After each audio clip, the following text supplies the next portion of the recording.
কিছুক্ষণ আগে এখানে বোমাবাজিও হয়েছে, আপনাদেরকে দেখানো সম্ভব হয়নি আমাদেরকে, কিন্তু আমরা চেষ্টা করছি টোটাল ঘটনাটা আপনাদের সামনে। অফিসের যে হালদুলের বা যে বিজেপির চামচাগিরি চলছে, আসলে সেটা খুবই দুঃখজনক। আজকে সারা দিন ধরে আমরা প্রথমে আমাদেরকে আজকে বলেন যে আজকে ওনারা আমাদেরকে সাইড দেবেন। আমরা জোলাই প্রায় 5 গাড়ি বালু, 5 টিপার বালু, প্রায় 5 টিপার কংক্রিট এবং 1 টিপার সিমেন্ট আমরা নিয়ে যাই ওখানে।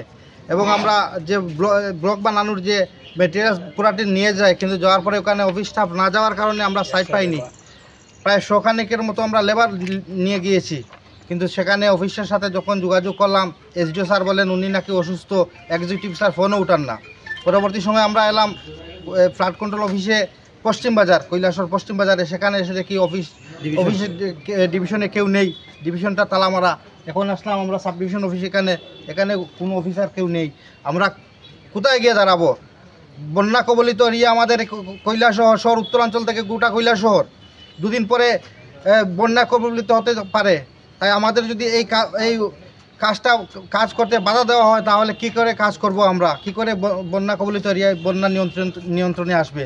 গোটা কৈলাসহরবাসী তথা ত্রিপুরাবাসীর কাছে আমাদের এই প্রশ্ন রাখলাম। আমরা এই অফিসে আমরা চিঠি দিয়েছি আমাদের সাইট দেওয়ার জন্য। দেখবো আমরা কিছুদিন অপেক্ষা করে, যদি ওনারা সাইট না দেন তাহলে আমরা আইনি প্রক্রিয়ায় আমরা যেতে বাধ্য হব। ধন্যবাদ।